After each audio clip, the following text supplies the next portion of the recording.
Jennifer, Hey, Celine. Hi, sorry, my volume was down. Well, that's okay. I just want you to know the meeting is being recorded. I did put that in the chat, and I'm going to turn it over to you all. So I'm here if you have any questions for me. Great. Thanks so much, Rita, for keeping us organized, and good afternoon, everyone. I think Gina and I are going to do our best to tag team this discussion since our colleague Devon is still getting back in action from being out of the office and dealing with some health issues over the past few weeks. Gina, I'm pulling up, and good afternoon to our guests and to our colleagues on the committee. I'm pulling up the spreadsheet so that we can walk this through together as a team. Our big opportunity and goal today is to solidify the nominators, and where we have some holes, come up with a strategy to fill those as quickly as possible. Can everybody else hear me okay? It looks like at least one person cannot. Yes. Okay, good. All right, so Jennifer, before you get started, let's just establish this is the Board Development Committee for the Weston Opportunity Partnership, just for the record. Thank you. Thank you, Rita. I appreciate that. Okay, so Gina, you want to walk through the spreadsheets and make sure that our committee is aligned on where we're at and where we need to fill some holes today? Is that a good place to start? Actually, I think I'd like to start even before that, since we have Okay, so many people who've not been in committee meetings thus far. So this is a committee meeting, the Board Development Committee. And so we are the four people, myself, Jennifer, Devon Holt, who cannot be here today, and Dr. Frank Smith, who also cannot join us today. We are the four committee members. We laid out a process on how to recruit the 9 neighborhood representatives for the board back in November. We laid out a very ambitious schedule, hoping that we could seat those board members sometime in the month of February. And so, as many of you have probably ascertained, we are behind schedule. But understand that that schedule is not legally mandated, right? That the timeline that we laid out was just to recognize the sense of urgency. And excuse me, Celine is also joining us. She joined the board in November and has graciously decided to join our committee. So you do have 3 committee members represented today, as well as some of our board members that I see. David Kaplan is on the board. I don't know if I don't see any other board members here. And then Rita Phillips is our executive administrator. So we're trying to work our way through this process. One, recognizing the sense of urgency that requires us to take, action. I don't know how swift, but to move forward in earnest. But I also want to establish that, at least as I'm also the interim vice chair of the board, David James is our interim chair of the board. So, as the vice chair, I'm also concerned about moving at the speed of trust, right? So, we laid out a schedule, and we've already missed several of those deadlines, the most important of which being getting the people together who are going to help us review all of the applications. Now, I was prepared to give an update on all the application submissions. We can hold that perhaps till towards the end of this meeting. But I guess also wanted to just sort of at least lay the expectation that we control this process. To my knowledge, there's no legal mandate that we meet any particular time and deadline. And I'm more interested in moving at trust, making sure that the community is aware of what we're doing, where we're struggling, and has an opportunity to jump in to be of assistance. So, with that said, Jennifer, you want to start by reviewing the nominators table? Is that Yeah, right? that's great. And thanks, Gina, for walking us back and reminding us of the process and why, despite the fact that we don't have all of the nominators selected yet, and that was, we had hoped would be completed. Let's see, we had an expectation that all of our nominators would be finalized by the end of December. The truth is, I think that we built in some room to still, hopefully, if we can pick up our pace a bit, and I agree completely with Gina's philosophy of moving at the speed of trust, but if we can continue forward, get our nominators selected, it's very possible that we can still elect community members to the board for the February meeting. Sorry about that. I need to. I know, I was looking at your calendar, I think. Yeah. All right. So, yeah, let's look through the list of prospects for nominators from each of the neighborhoods. Well, can we also maybe take a pause and see if there are any questions from anybody that's here? I want to make sure that everybody's following, we're on the same page so that we have a really productive conversation. Any questions? I see the Mrs. Jones are both here today. Dr. Yvonne Jones, and then another Miss Yvonne Jones. I know they weren't aware maybe that they have the same name, but I'm glad we got that clarified. Welcome. Any questions? Okay, go ahead, Jennifer. Yes. Can you hear me? Oh, yes, now, yes. This is Katrina Smith, and I was just wondering, I didn't see my name on this little spreadsheet here, or would it be on there? Are you an applicant? Or are you volunteering Applicant. to be a no? So we're not discussing applicants today. Okay. Today we're only discussing who's going to help us go through the 50 plus applications that we received. Okay. Okay. So these are the people that have made us aware or that we've invited to serve as a neighborhood nominating committee. And you'll see that where the governor has made appointments to the Partnerships Advisory Council, those folks have been invited to serve on the neighborhood nominating committee. All of those appointments have not been made yet, but of the ones we're aware of, we're trying to make sure that they are incorporated here appropriately. Okay, sorry, Jennifer. Let's continue.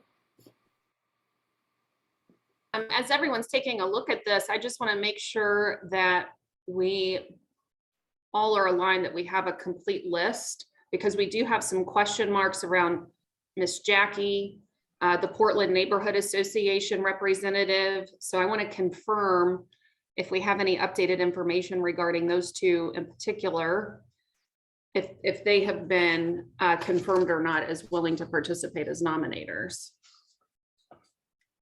Mr. Holt reached out to me by email over the weekend, and I'm sending him a list today. Excellent, thank you. Could you please identify yourself, whomever that was, just speaking? I'm unable to see everybody at the same time. Who was that? Sorry, that's Mike Nagel, president of Portland Now. Oh, thank you. Yeah, Devon told us that he was reaching out over the weekend to several individuals. And so thank you so much for your support and assistance with that. And then Rita, I guess. Yeah, Jennifer, I'm sorry. Go ahead. I just think that just for total clarification, because I'm looking at some of the folks on this call, it might be good, Gina, to kind of revisit for people who are not familiar with what the committee is doing regarding nominators, because I had a couple of emails to come through, people saying my name's not on that list, but those are people who are applying for the board. And you made the statement that this was for nominators and not the board members, but maybe if we can expound on what the difference is, it might help some of the people on the call. I'd be happy to help with that. This is Please. Celine. So the way that I've broken it down and understand, there's essentially, and this might be too much, but 3 entities that we're talking about right now. The first are the neighborhood nominators, and that is the individuals, those are the individuals listed on this spreadsheet. Those neighborhood nominators will help us review applications for the 9 neighborhood board members who will join the board. So there's the neighborhood nominators who will help us in that process. Then there's the actual 9 neighborhood board members who will be on the board. And then earlier, Gina mentioned the advisory council that was appointed by the governor. That advisory council can serve as a on the neighborhood nominator position in helping us review the board applications that will be potentially selected to serve on the board officially. I don't know if that made things more or less confusing. But from that chart that Jennifer shared, I'll also put in the chat like the breakdown of where the gaps are. And I put 2 to 3 and 1 to 2 nominators in some of the sections because I know, Jennifer, you asked, have we confirmed that those advisory council members will serve as nominators or not? I don't know the answer to that question, but in the chat helps identify where we need nominators to help us in the application review process. If anyone on this call knows people from those neighborhoods who may want to serve in that role. That is so helpful, Celine. Thank you. So I'm just flashing sort of a contextual slide here about the neighborhood nominators and the front end of the process. So that's what we're discussing today. Our goal is to have 3 people serving as nominators from each neighborhood. Their assignment will be to review all of the applications from people who want to serve as board members. And then originally as planned, we wanted that 3-person committee to give us at least 3 recommendations on who they wanted to see go further in the process. Now we'll, like I said, and we can go over this later in the meeting. We don't have 3 applications even from each neighborhood, right? But our application window did close officially on the 15th. And let me see, I just wanted to, again, emphasize that we are focused on the nominators, people that are willing to make a short-term commitment from any of these sectors, right? We want as diverse and exclusionary as a group of people to put their eyes on these applications to inform and advise the board. So I'm going to go back to our table and really hoping that we're providing more clarity rather than confusion in this point. Okay, I'm sorry. Celine, Jennifer, please. I guess maybe we should pause now in case there's questions from the information we just shared. I have a question. Go ahead. My name is Christopher Romaine. I'm in the Park Duval neighborhood, and I'm trying to assist in finding folks to be on the nominating committee. What will happen if we do not get the number of people that we need to be on the nominating board?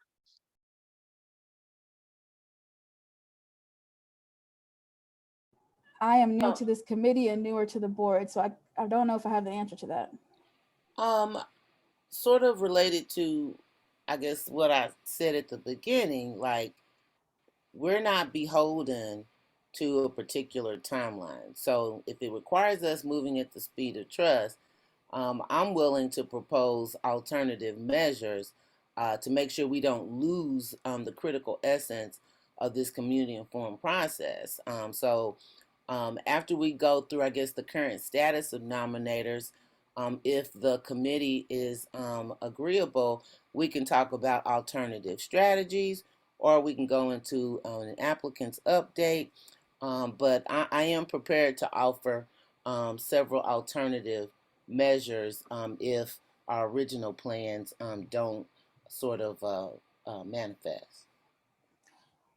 My recommendation, personally, would be that, you know, we really hold any type of decision-making that the board is doing, like literally any type of decision-making whatsoever, until we can get the neighborhood nominators and go, you know, have a community involved process as was intended to help review the applications.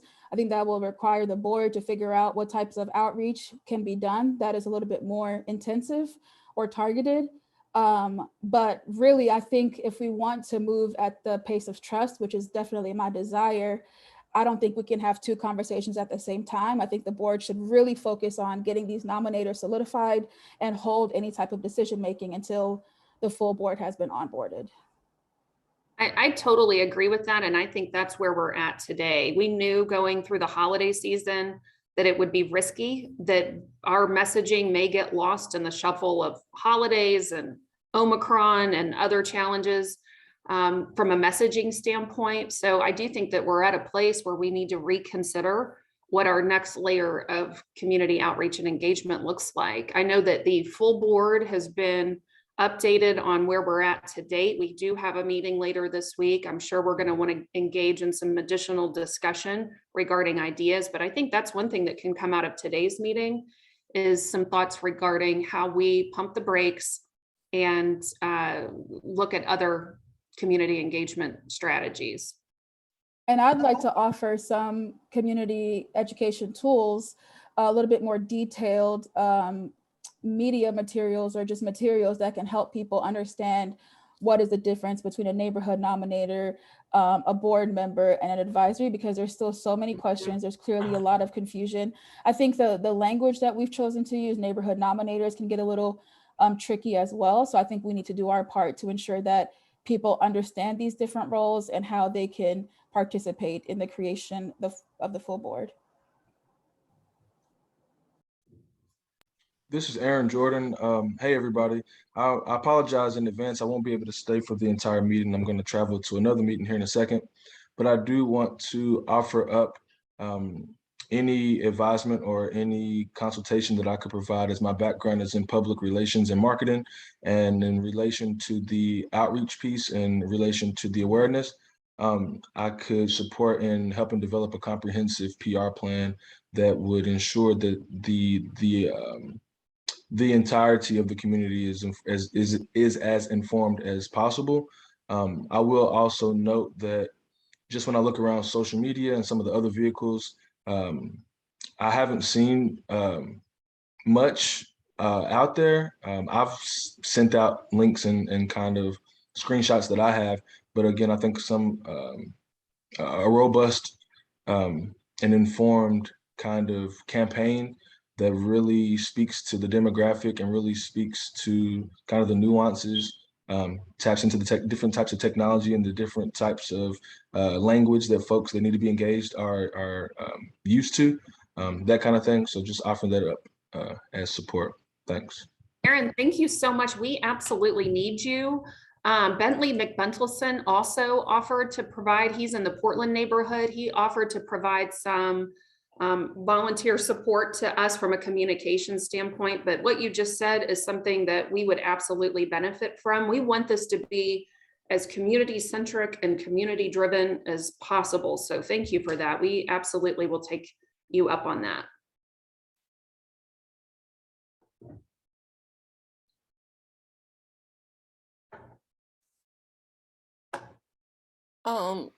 Dr. Frank Smith has joined us, and we appreciate him carving out time to be with us today as a member of this committee. I guess there is a question in the chat, and I took off the screen share because it's just easy to see you all without it up, from Mr. Gant.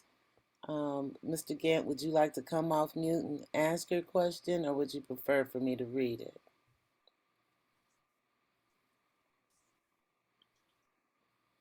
Mr. Grant. Yes. Hey, how you doing?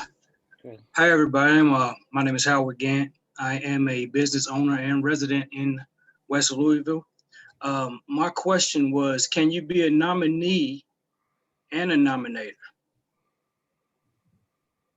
Okay, I'm glad you asked it because I wasn't reading the question the same way. So no, if you're seeking to be on the board itself, then you are not essentially a part of the nominating process, right? So Okay. a formal nomination is going to come from the neighborhood nominating committee after they look through all of the applicants and all of the applications for their neighborhood.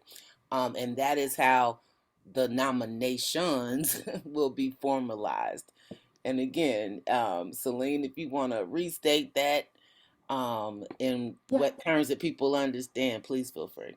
So I think what I could do, assuming that we are all in agreement of the position to maybe slow down and to halt decision making until this process really can be done, I could prepare some informational documents that we can review at the board meeting on Saturday to provide like the breakdown of what is the difference between a neighborhood nominator, a board member, and an advisory member. And then we could review those materials and maybe figure out some sort of dissemination plan and an outreach plan. That I think that would be the best use of our time for the board meeting on Saturday. Sounds great, Celine. Thank you. We have a hand from, I'm sorry, Mr. Gant, continue. So I've been getting the emails to be in this Zoom meeting, but I also applied to be on the committee. So will I not have a say in who's nominated, or I prefer being a nominee instead of a nominator if I had to pick the two? Yes, and so for your process, you're interested in serving as a board member. And so ultimately right now you would kind of be on hold until we can we can complete the process of making sure we have nominators that would review your application and applications like yours to make recommendations for who they would think would be a good candidate to serve on the board. So unfortunately, it is a situation where you have to kind of choose one or the other. Would you like to serve on the board? Or would you like to serve in the process of selecting who's on the board? So you're involved in one way and it's whatever way makes the most sense for you and feels right for you.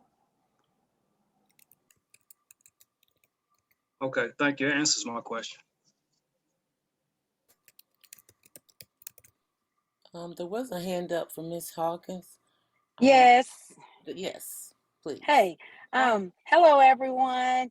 That kind of goes hand in hand. And I think what Celine was saying, that kind of solidified my question. But then I'm kind of like I kind of agree with what Howard said.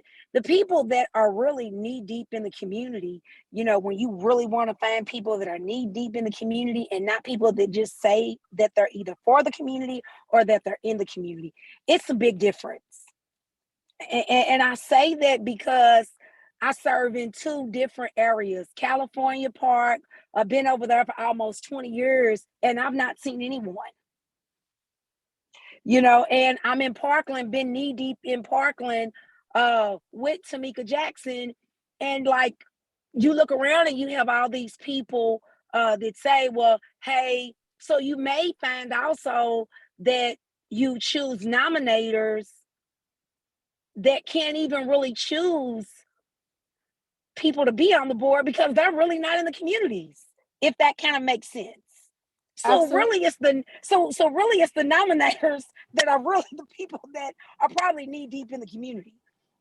So I fight with this a lot because I see it all the time. It's always the people in the background that are their feet are never really on the ground, but they say that they're in the communities.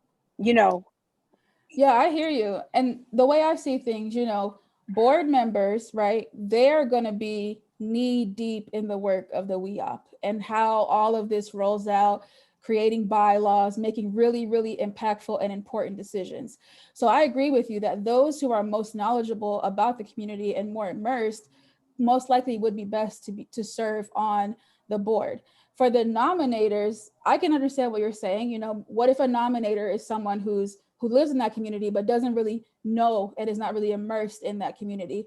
So really we need the community's help to provide referrals to say, hey, so-and-so has been in this neighborhood for a long time. They know a lot of people in the community. They would be great to review applications from the California neighborhood, because they could really attest to who from the California neighborhood has applied to be on the board and is most knowledgeable about community needs that would be best to serve the board. So it's a skill set kind of, I think the board members will be really ingrained in the process, but it's really important for us to get help from the community to tell us who's a good nominator to be reviewing these applications. That's really what we need help with. Okay. Yeah. Ms. Hawkins, do you have specific suggestions for us of how we keep communicating this? And I love that we just heard some feedback regarding some Well- ideas, but I would love yours as well. Well, I've been following this process on the calls with Senator Neal, Lisa Wilson, and a few others since it kind of got started. So it's just been kind of slung around. So, now that we're kind of farther along in the process, I think there's a lot more clarity, but I think I kind of said the same thing then, but I think now it's moved along. But I think everything's right. Everything's on track. I don't think that this will be a marathon, but I think trust is a big issue, like Miss Regina said. Definitely getting the people that are in the community for wholeheartedly, genuinely. And I mean, I'm here to assist wherever it's at. Even if I'm not selected on either board, it doesn't matter.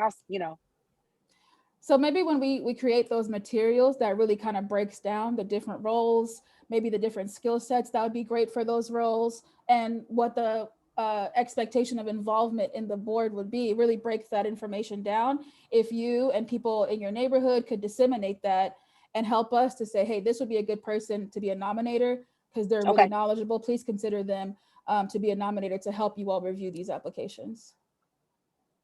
I think we've done it, I think because, like Jennifer said, of the holiday shuffle and the timeline in which all of this came out, the board was really taking a lot of leadership in trying to identify neighborhood nominators, but I think those who live in those areas would really be best to recommend nominators to us. We just need to do our part to disseminate and clarify and answer questions, because it can be confusing when you lump all these roles and opportunities together. Yes. So yes, I will volunteer, assuming that that's a plan that the committee agrees with, to make those educational documents, review them, and figure out how to get that community engagement moving along. That sounds great.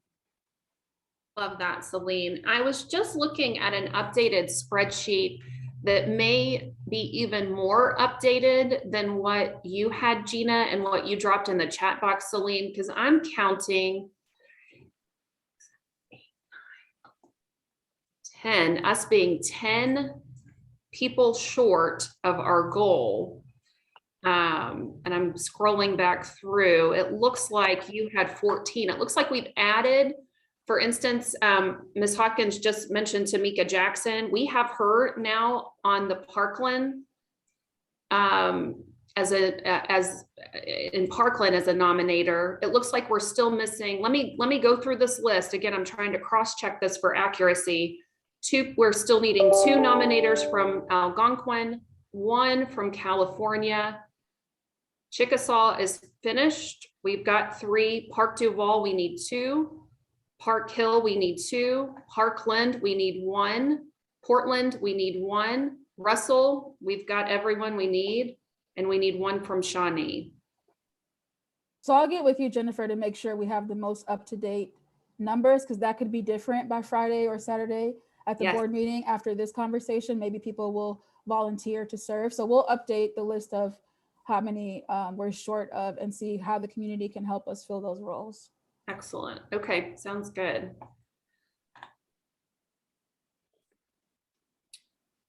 If there are no other questions regarding nominators, should we pivot and talk about where we're at with applicants?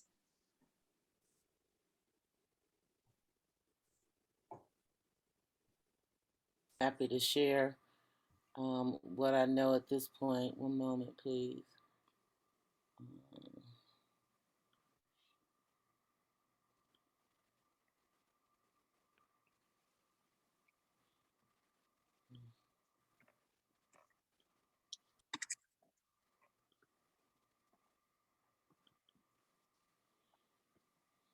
Hopefully y'all can see. No, I can't see. So as of the 15th, when we closed the application portal, we have received 58. There may be a few additional applications that need to be processed for consideration. Some received in hard copy. Is that correct? Is that correct, Rita? That is correct. So based on the data that we have thus far, the average length of residency for the applicants is 15 years and 11 months. It ranges from a minimum of people that moved into the West End 9 months ago and those that have been there for 49 years. The average age is 48 years of age, ranging from 25 years to 79 years. In terms of applicant ethnicity, here you see the spread. The majority, of course, are as expected being people of color that regard themselves differently, biracial and white. Gender, based on, I guess there was a flaw in how I created the questions. I didn't ask about gender, right? So I've gone through and tried to make my best guess as to gender.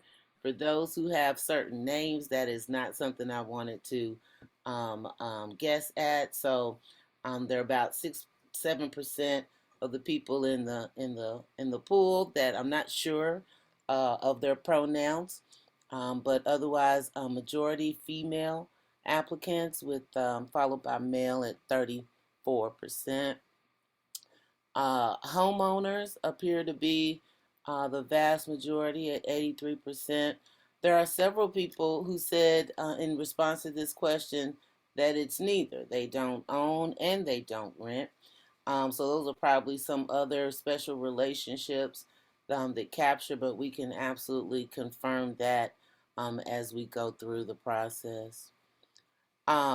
Business owners and operators are, I would say, generally, I guess, depending on the type of ownership, and maybe in the majority, but around 32% of the applicants do not own a business, but did share their employment status and history. When it comes to professional disciplines, these that are listed were the top responses.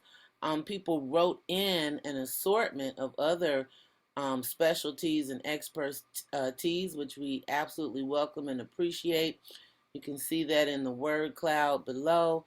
But educators and academics are by far the largest section of professionalism demonstrated in the applicant pool.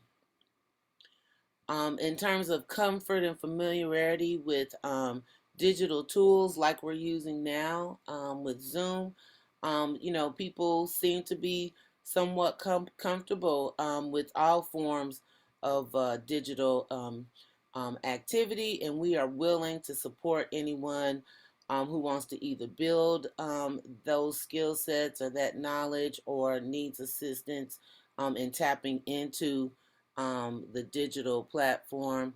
And then finally, neighborhood applicants are led by the Shawnee neighborhood with 16 applicants out of the total. There are 5 people who do not live in the West End that I imagine may be disqualified from consideration, because one of the things that's been understood by many, but maybe we should have been even more explicit, you must live in a West End neighborhood if you want to represent that neighborhood on the partnership board. So that's the basic requirement. So if you don't live in the West End, You know, unlike say I'm an institutional board member, so I represent the NAACP. That's the only reason that I can be on the boards, because I'm representing an institution and not a neighborhood, right? So for those people who do not actually live in the West End, they will probably be removed from consideration. And then we have one applicant from the California neighborhood.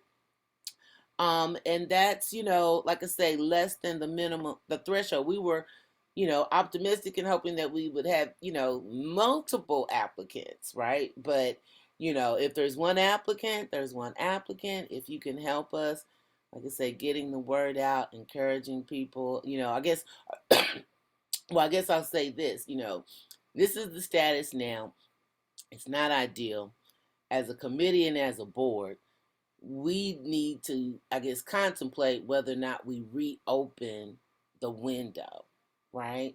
Because that's an option, you know, but we need to be, I guess, intentional and really thoughtful about that. Are there any questions before I stop sharing the screen here on this update?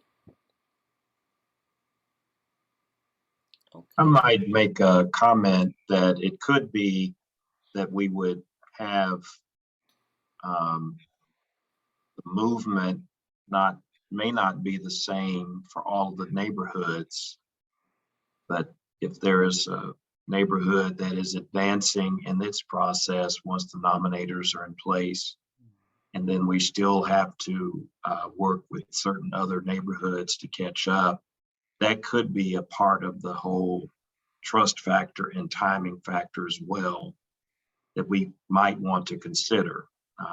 So seating all 9 persons all at the same time would be our goal, we would hope, but we may be able to start getting more people on the board incrementally if we have to go that route. It's just a thought that I wanted to bring forward.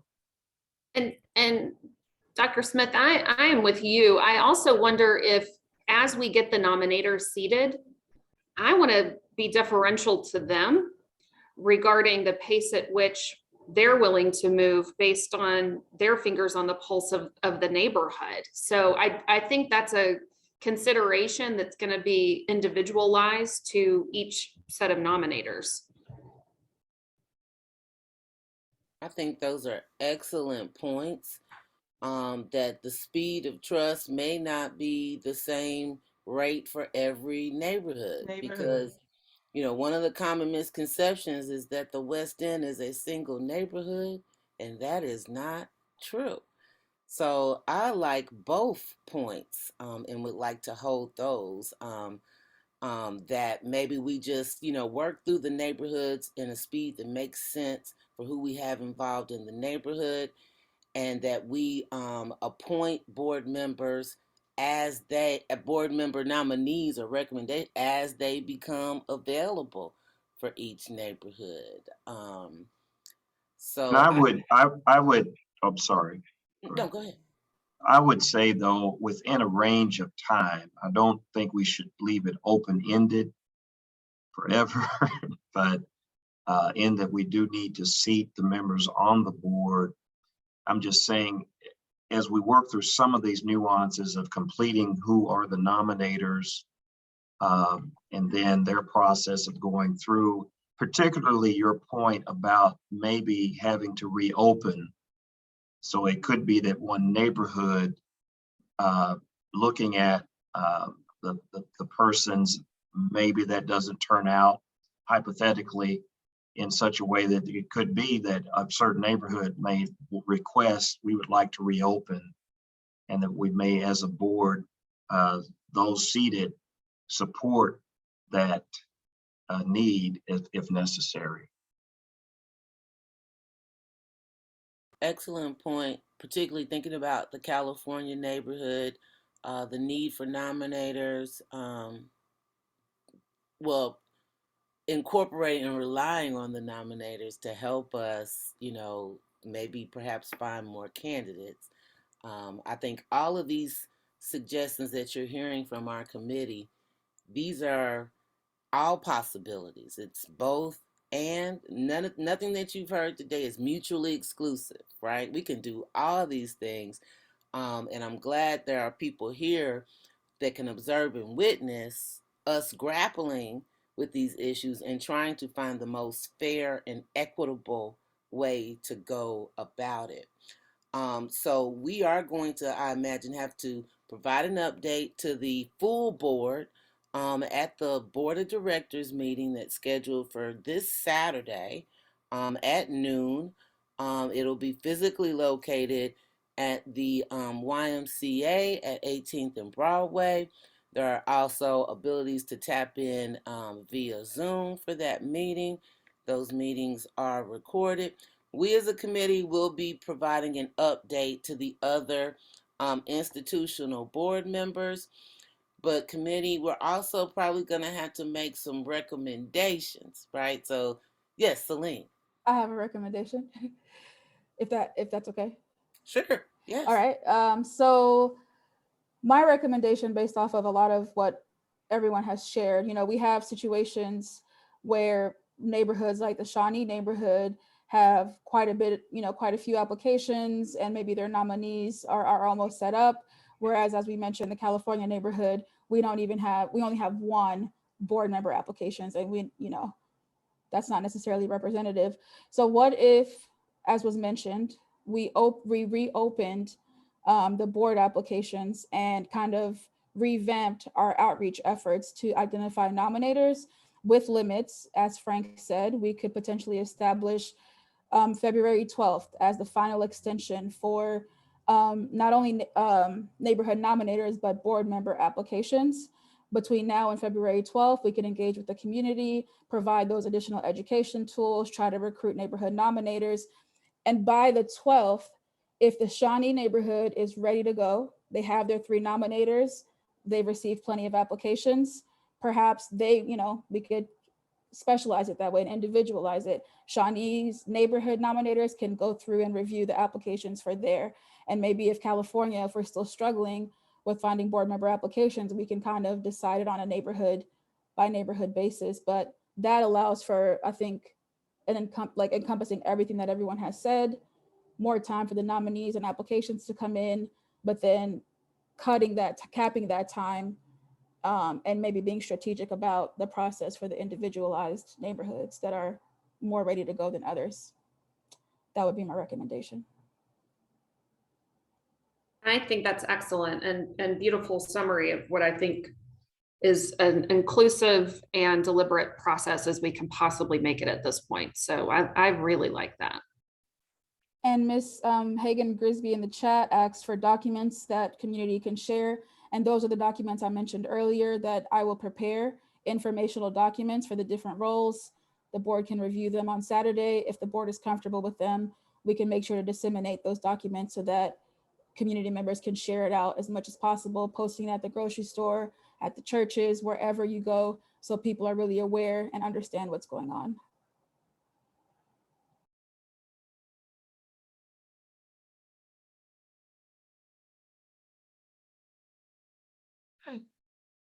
Jennifer? Yes.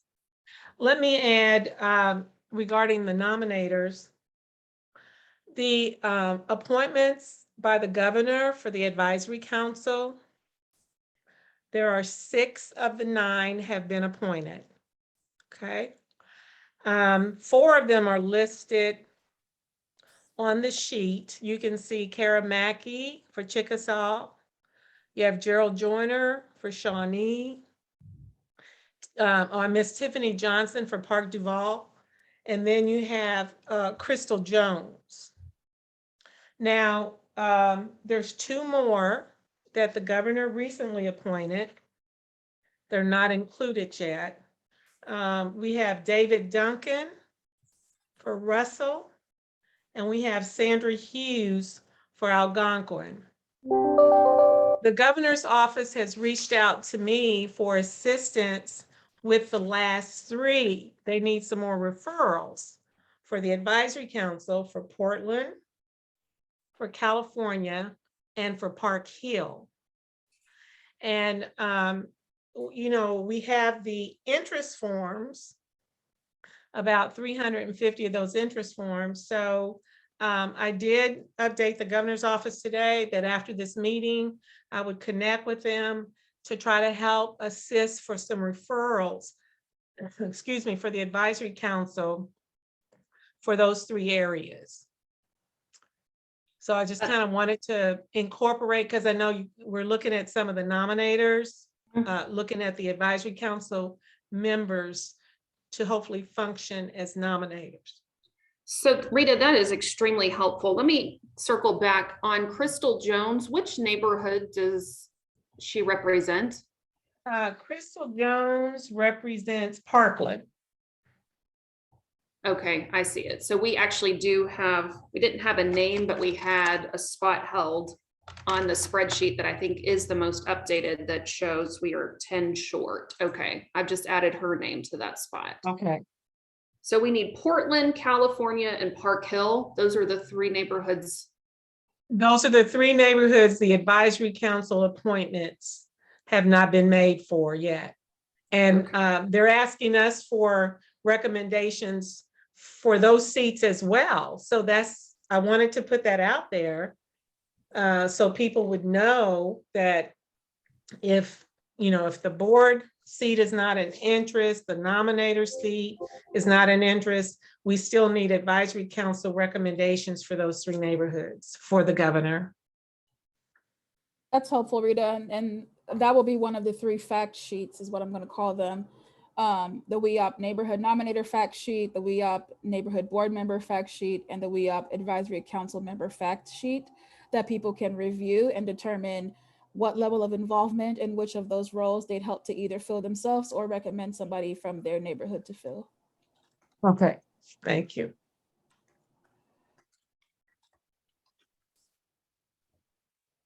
Okay. We have just about 12 minutes remaining. Is there anything else for the good of the work right now before our board meeting on Saturday?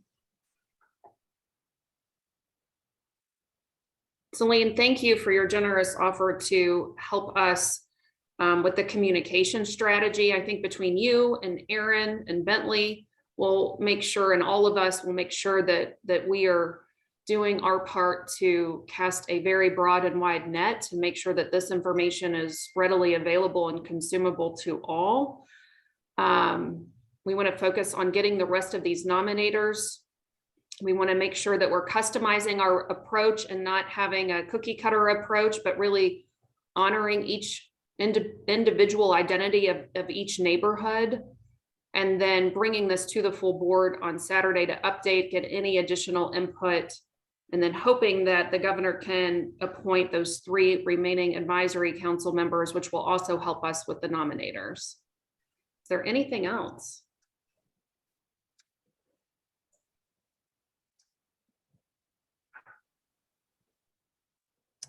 Jennifer, do you mind connecting me with Bentley or maybe including me in those conversations? Just as we're looking at communications.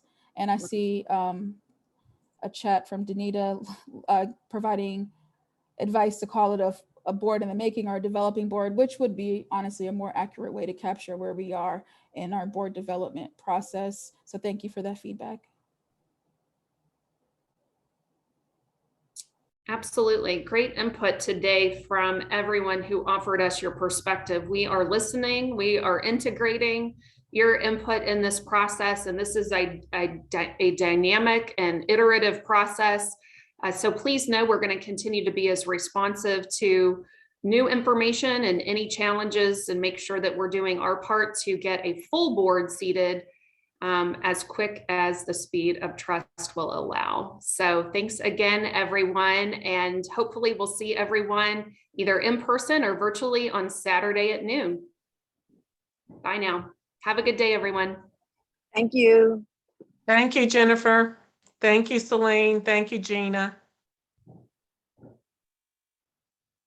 Celine, did you see my note? Okay, I because did. we're working on putting together the communication committee with Dr. Wade, Bentley, Aaron, and I'd love for you to be a part of that. And of course, we can add members to that committee once the full board is put together. Always. I mean, that is, that's a given, but there's certain things that we still have to do to be able to move things along. So this is just everything we do now is interim, but there's no major decisions. But in order to come together from a communication standpoint, we've got to have some people doing some stuff. Gotcha, like yeah, you just like we're doing now. Yeah. like we're doing now. Exactly. Otherwise, we don't get anywhere. Oh, yeah. So all of that, once the full board is in place, can be adjusted, modified, whatever. This is just the interim process. Sounds good. Thank you for that clarity. Okay. All right. Thank you. I All right. always like to stay on to the end if anybody else has any questions. Someone in the chat did say they didn't get notification, one person on the meeting, but I don't have their email. I put it in the chat, but they didn't respond. So the meeting is Saturday at noon, and we always encourage people to connect via Zoom, especially now during COVID. We do have limited space, but it is a public meeting, and if people show up, we'll make it work. And speaking of communications, I don't think that the board meeting happening this Saturday is on the website or Twitter. So just in case people use that for updates rather than the distribution list, those are two places I think we need to add that meeting notification. Okay, so Bentley, yeah, I got that to Bentley. I'll see, because all the recorded meetings are on there except for December. So a lot of times we move the application process to the homepage so that when people go in, they didn't have to search. So sometimes they have to go in under resources or under news. So let me see if it's in there. If it's not, I'll make sure that Bentley posts it. Oh yeah, I always check under news and I haven't seen it, so that'd be great. Thank you Okay, for because doing he's that, moved Rita. some things around. He's been kind of consolidating some things. And so he's moved some things around. So before I ask him to post it, I'll double check too, to make Okay. sure it's not there. But thank you for that heads up. All right, sounds good. Okay, thanks, Celine. Bye, everyone. Thanks, everyone else. Good to see you, Dr. Smith. Dr. Jones, glad you were able to sit in. Thank you. Thank you. Take care. Thanks so much, Rita. Have a great rest of your day. You too.